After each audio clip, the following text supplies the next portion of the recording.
Do you find there's a vacuum in your life?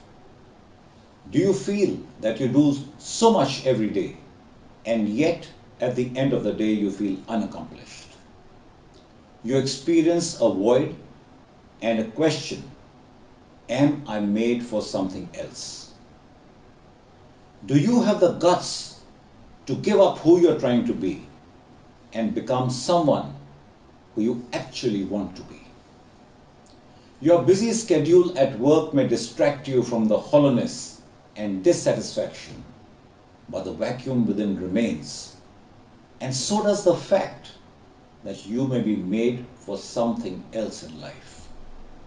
My name is Major General Vikram Dev Dogra, and I'm going to tell you how to discover who you really are and find the answer to the question, who am I?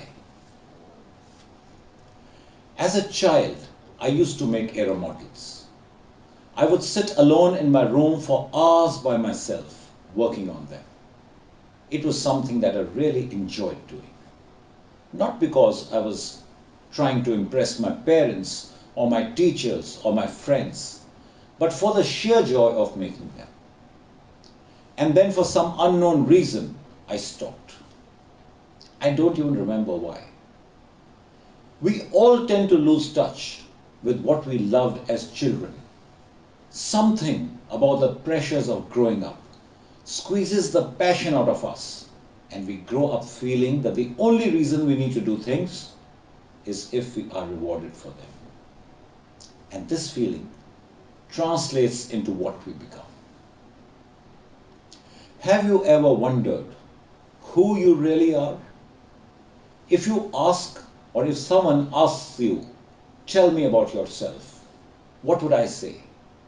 Would I tell them I have been married for 35 years, that I have been in uniform for 41 years, that I have 2 sons?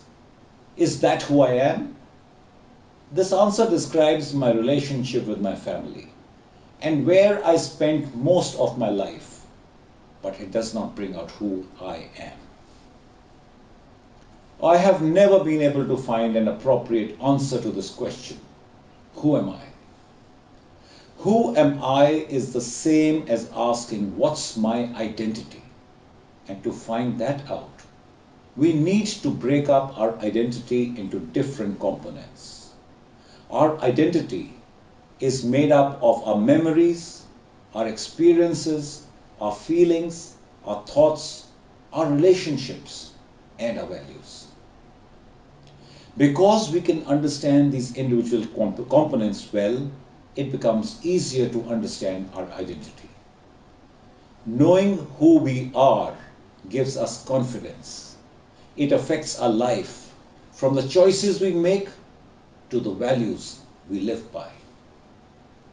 And although our identity is important and it's very vital for us, yet we allow it to be compromised. Compromised by the expectations of our parents and the people around us. We are influenced by popular desires like materialism, power, wealth, appearance. But these are frivolous desires. And these frivolous desires rarely bring about satisfaction in our lives. The identity we keep or we keep trying to portray is not really us. And this causes us a lot of stress. But we also don't know our true identity. And therefore we keep asking, who am I? We perform multiple roles in our life, like being a son, a daughter, a parent, a friend. And as we go through life performing these roles, we begin to adopt them, as if they were our real identities, fooling even ourselves into believing that these identities are what we truly are. I would like to share my experience with you. I was born in an army family. My father took part in the 3 wars that India fought in 1962, in 1965, and in 1971. His being in uniform, his lifestyle, his routine, the adventurous life that he led, and the glamour all associated with the army way of life, left an indelible mark on me. And by the time I was 4 years old, my mother would talk about my growing up and also joining the army. And when anyone asked me what I wanted to do when I grew up, I would also say the same. Time flew by, and I never once gave a thought of what I really wanted to be when I grew up. It was always join the army. I got selected to the National Defence Academy and commissioned into an elite armoured regiment in 1981. I passed out of the academy at the top of my batch, being awarded the Sword of Honour, the Gold Medal, and 4 other medals, and setting a record in the Indian Military Academy. I stood first on the Young Officers course that I attended soon after joining the army. In short, I was doing well in my chosen profession. But despite that, somewhere deep within me, I started to sense a vacuum. I started to sense a kind of hollowness and dissatisfaction. I would spend long hours contemplating about leaving the army and doing something else. But I was unclear what that something else was. Events overtook me, and these thoughts of dissatisfaction got pushed into the background. I slogged my way through the years, performing exceptionally well in all the assignments I undertook and all the appointments I held. In 2001, I was slated to assume command of a regiment. Command of a regiment is the most sought after and prestigious assignment that every army officer aspires for. But the appointment of commanding officer of the Pune Horse, that's my regiment, was not falling vacant till 2003. And instead of taking over some other regiment, as was being suggested by the army headquarters to me, I decided to wait and applied for 2 years of study leave. And I knew at that moment that this would mean my picking up my colonel's rank 2 years later than my peers. But I was prepared for that sacrifice. During these 2 years, I worked on improving my qualifications and spent a lot of time thinking and introspecting about my life and myself. I realized that the feeling of hollowness and dissatisfaction had resurfaced within me. Only this time round it was much stronger than ever before. And now I was certain that I wanted to leave and start something of my own. However, when I had applied for the study leave, I had to sign a bond which prevented me from leaving the army for 3 years after my leave got over. And I had no choice but to serve on, and I took over command of my unit in 2003.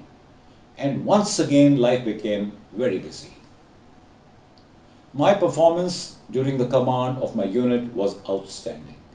And at the end of my command, I was nominated to the higher command course, a very prestigious and sought after course, which meant that I had been selected from amongst many of my batchmates to be groomed to occupy the higher ranks in the army.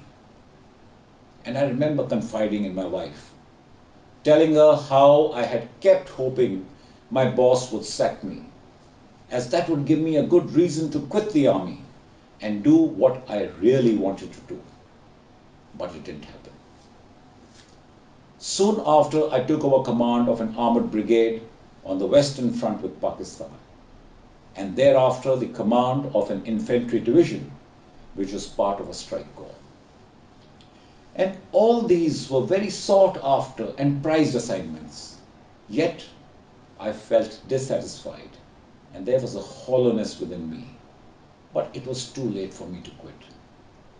I was now on the fast track in the army. Quitting at the stage when everything was going perfectly was illogical and needed the kind of courage and guts that I did not possess.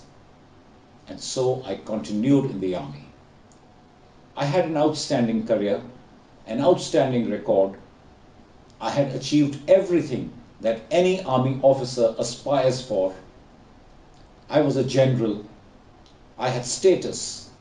I had the best job in the world. I had respect. There was adventure. And there were many other wonderful opportunities. But in the midst of all this, the hollowness and vacuum remained. I went through 37 years with this feeling, but never mustered the guts or the courage to make a new beginning. I retired from the army in 2019. And in these 2 years post-retirement, I made a concerted and intense effort to discover myself. I made an effort to find the answer to the question, who am I? And I'm glad to share with you that I finally succeeded in doing so. The desire to keep searching who we are and comparing with who we have become results in a conflict within us. And this conflict is the puzzle of identity.